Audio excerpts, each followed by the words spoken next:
Olá a todos, bem-vindos ao canal do Mocho. Vou resolver neste vídeo uma questão que incidirá então em combinatória, mas com mobilização de conteúdos de geometria do 11º ano.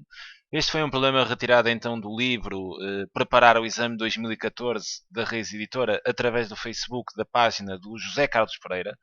Sem dúvida um livro que recomendo a compra porque tem exercícios bastante apetecíveis para quem quer treinar adequadamente, quer para os testes intermédios, quer para o exame. Bem, o problema 15 consiste então no seguinte: considera a experiência aleatória consiste em lançar três vezes um dado cúbico equilibrado com as faces numeradas de 1 a 6 e considera um ponto P de coordenadas x, y, z em que x, y e z são os números das faces saídas no primeiro, segundo e terceiro lançamentos respectivamente. Bem, é fundamental a interpretação da experiência nestes exercícios de combinatória. Por exemplo, eu tenho um dado cúbico, tenho as faces numeradas de 1 até 6. Vou atirar o dado 3 vezes. Né? Em cada vez há de sair um número, de 1 a 6. E, por exemplo, no primeiro lançamento sai o número 2. Então estaremos a falar aqui de um ponto que terá de coordenadas. No primeiro lançamento sai 2, então o x do ponto é 2. Se no segundo lançamento depois atirarmos pode voltar a sair 2, né? Então poderia ser o y porque no segundo lançamento sairia 2, o y do ponto seria exatamente 2. E, por exemplo, no terceiro lançamento sairia 5, então a coordenada z do ponto seria 5. Então, cada vez que fazemos o lançamento 3 vezes o cubo, vamos obter pontos. Né? Esta é a experiência.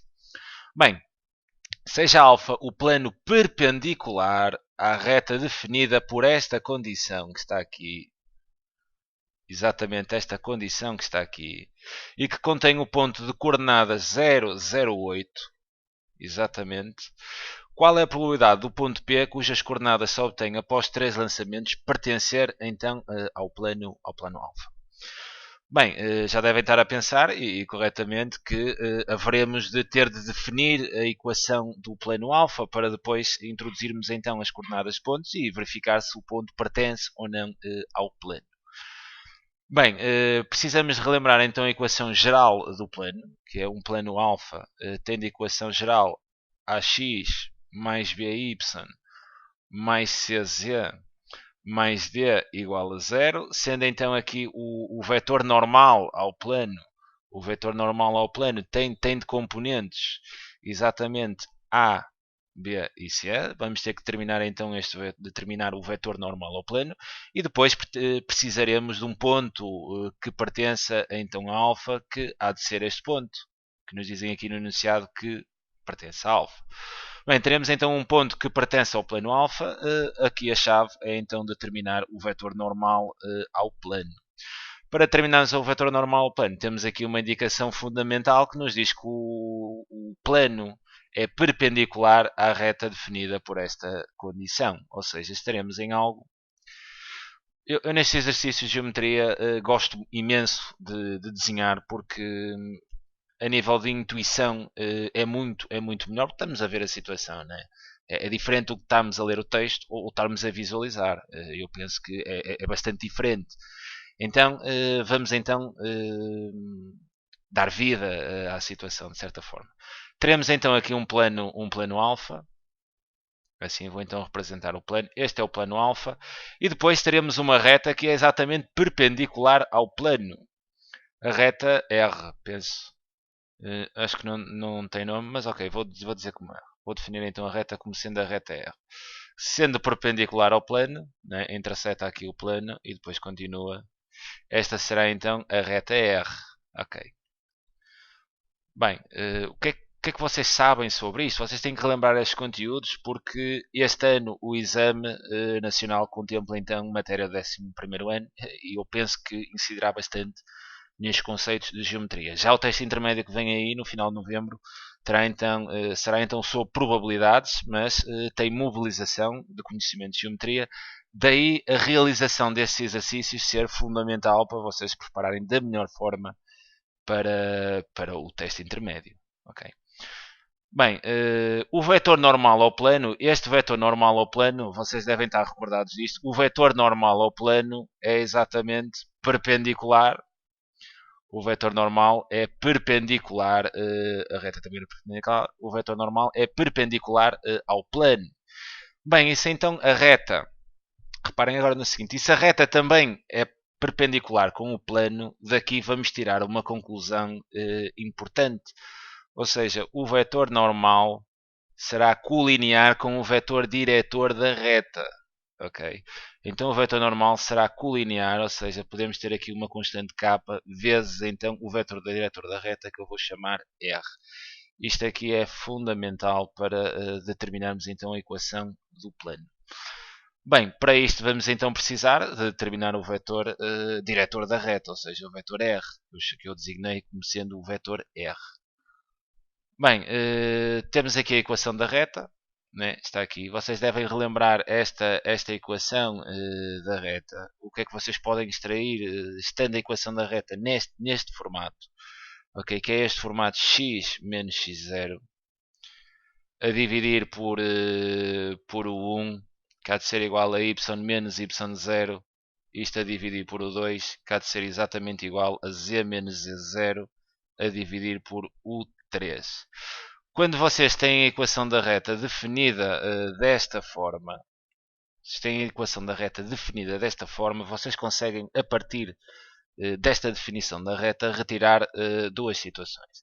Retiram então um ponto, por exemplo, que eu vou chamar Z, um ponto que pertence à reta, cujas coordenadas são exatamente x0, y0 e z0, e retiram também daqui o vetor diretor da reta, por exemplo, o vetor u, que tem de componentes o 1, o 2 e o 3. Okay? Se a reta estiver escrita neste formato, vocês extraem logo um ponto e o vetor diretor. Neste caso é preciso ter muito cuidado com porque esta equação que vos deram aqui da reta não está ainda nesta forma, ainda não está, vamos ter que dar aqui um toque na equação como ela nos é apresentada aqui no enunciado. Eu vou só passar a equação aqui para o slide seguinte. Será então x menos 2 sobre 2 igual, exato, x menos 2 sobre 2 igual a y. E vou colocar assim, a y menos 0 sobre 2, que é exatamente igual, e depois o problema está aqui na terceira parte da equação da reta, que é 1 menos z sobre menos 2. Tenho aqui 1 menos z a dividir por menos 2. E vou colocar aqui à frente a equação da reta. X menos x0 sobre o 1, exatamente igual a y menos y0 sobre o 2, que é igual a z menos z0 sobre o 3. Ok? Qual é que é o problema que esta equação tem? É que eu não posso ter isto assim. Eu não posso ter aqui 1 menos z. Este z tem que ser, tem que estar com um sinal positivo para eu depois daqui extrair o vetor diretor e o ponto. Este z, se tem aqui menos z. Não há o problema da propriedade comutativa da adição, não é? Se eu, por exemplo, se tivesse menos z mais 1, o problema continuaria a ser o mesmo. Ou seja, este z aqui da equação tem de ser positivo. Então por isso é que eu digo que tenho que dar aqui um toque nesta parte aqui da equação da reta, que facilmente se resolve se multiplicarem tudo por menos 1. Ou seja, multiplicam o numerador por menos 1 e multiplicam o denominador por menos 1. Sendo assim, esta situação é equivalente a eu ter x menos 2 sobre 2 igual a y menos 0 sobre 2 igual a z menos 1, não é? O multiplicando por menos 1 trocam os sinais a dividir por 2. Okay? E agora sim, agora é que isto já está na forma onde eu posso pegar e extrair exatamente o ponto e o vetor. O ponto eu penso que não será necessário para esta questão, no entanto eu vou extrair. Terei aqui um ponto que pertence à reta, por exemplo o ponto Z, que tem de coordenadas, reparem isto, é menos 2, então a coordenada x é o 2, cuidado. 2, 0 e 1. Será então o ponto que pertence à reta. O que me interessa aqui é o vetor diretor da reta, ok?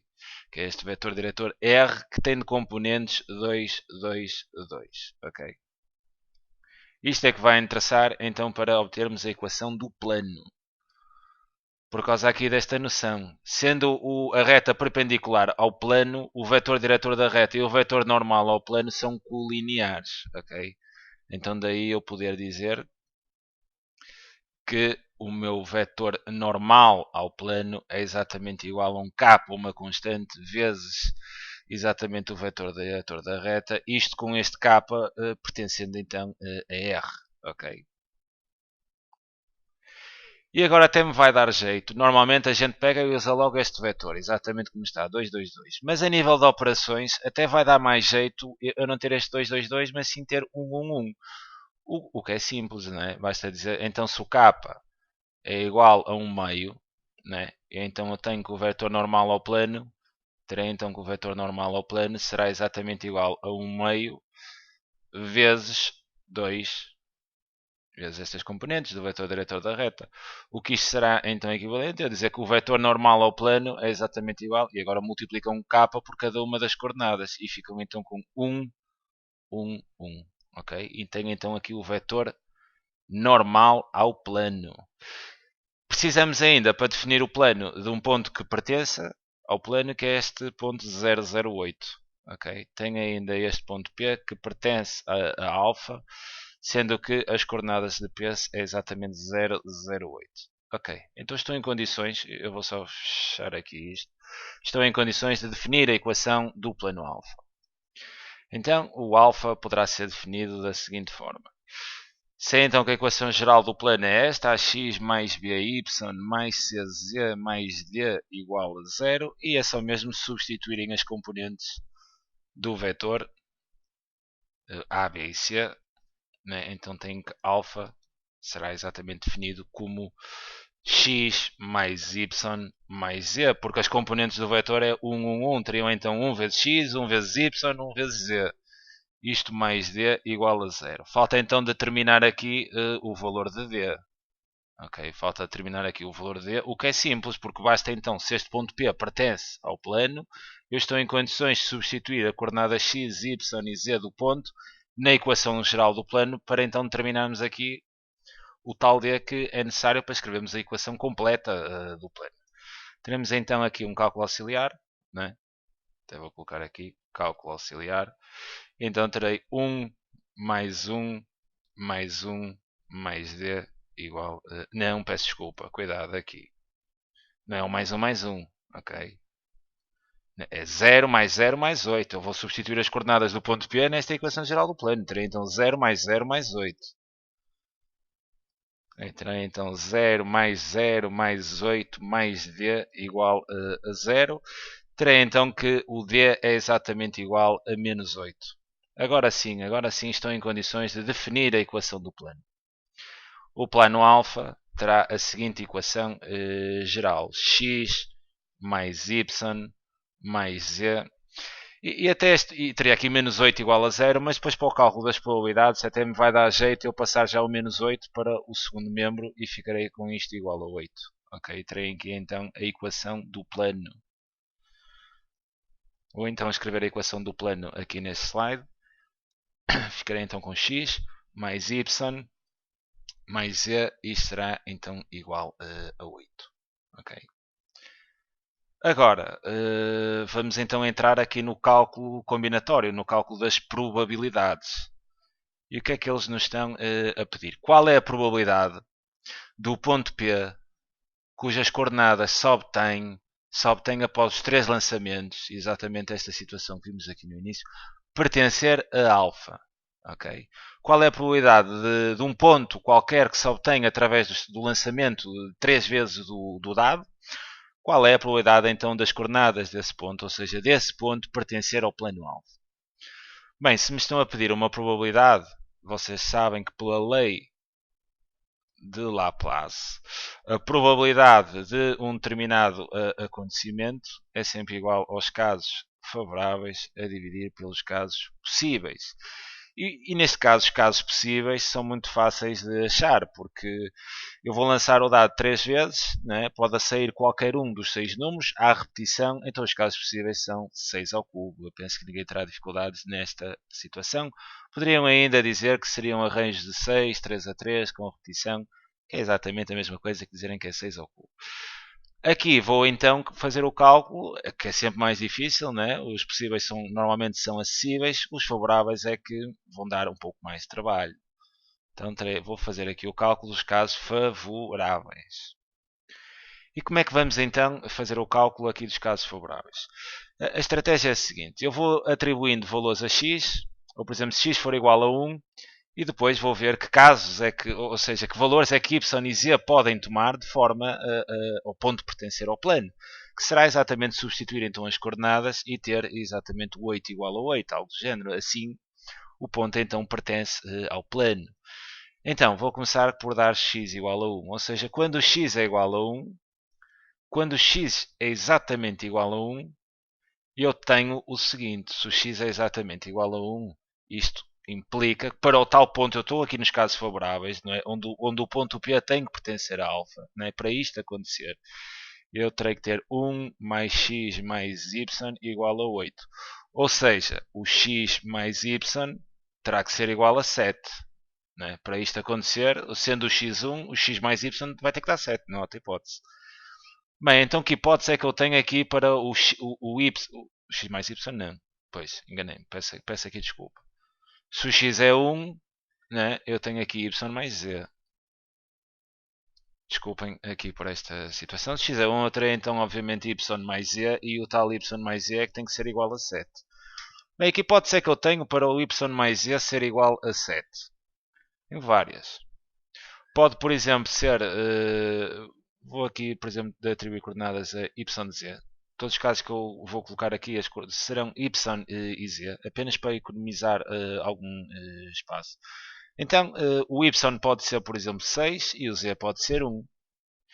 E ainda tem o caso ao contrário, não é? Ou seja, onde o y é 1 e o z é 6. Né? Tem aqui dois casos, então em que a soma do y e do z seria exatamente igual a 7.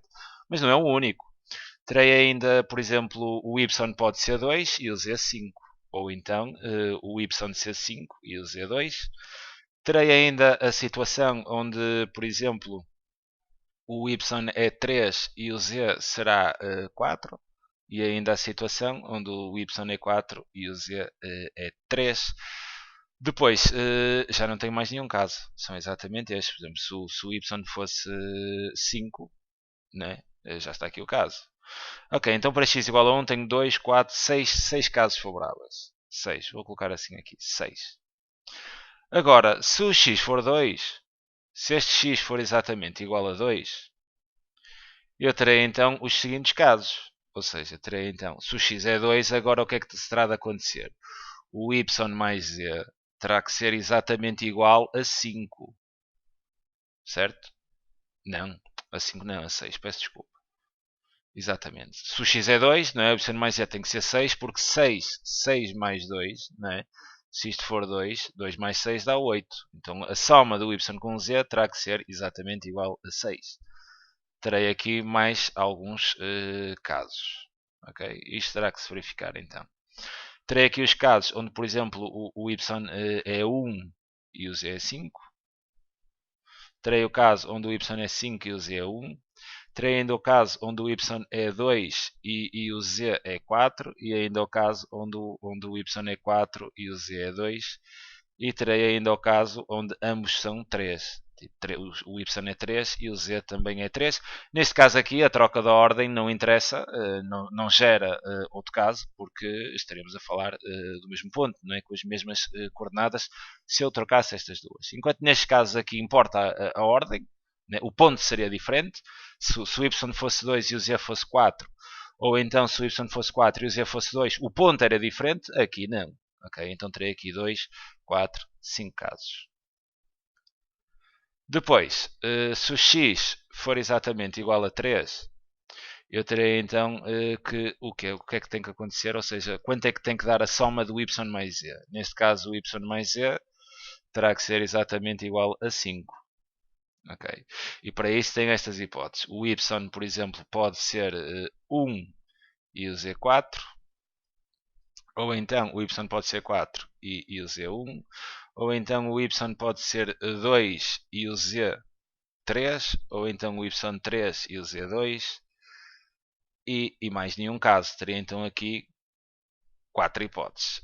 A partir daqui até poderíamos relacionar um certo padrão. Por exemplo, x igual a 1 tenho 6 hipóteses, x igual a 2 tenho 5, x igual a 3 tenho 4, x igual a 4 eu teria 3, x igual a 5 teria 2, x igual a 6 teria 1, não é? Eu começo aqui a detectar um padrão. No entanto, eu vou escrever os casos todos, que é para visualizarem exatamente esta situação. Se o x for exatamente 4, eu tenho então que a soma do y mais z teria que ser exatamente igual a 4.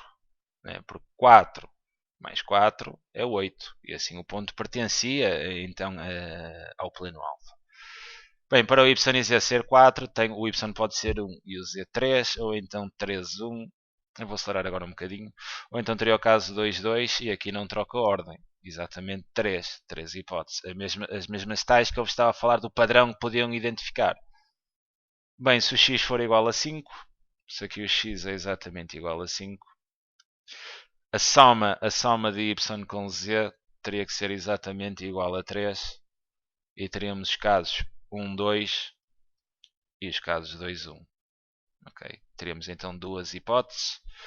Se x fosse igual a 6, né, y mais z teria que ser exatamente igual a 2 e aí apenas se registra o caso 1, 1, ou seja, uma hipótese.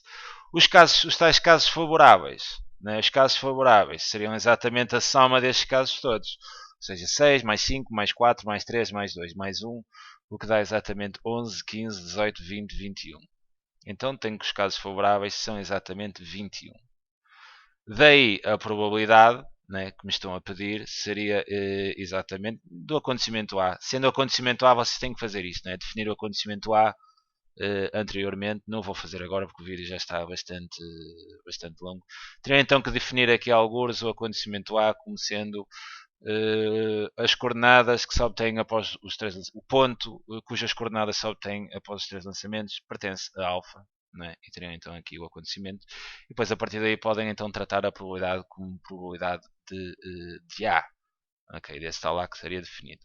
Sendo assim, casos favoráveis 21, casos possíveis 6 ao cubo, e isto em fração irredutível temos então que a probabilidade de A é exatamente, deixa-me só colocar aqui na calculadora, a fração irredutível teria então 21 a dividir por 6 ao cubo, 6 ao cubo, e em fração irredutível isto está exatamente 7 sobre 72. Okay? Teremos então aqui a probabilidade será exatamente 7 sobre 72, ou seja, seria então a resposta da linha B.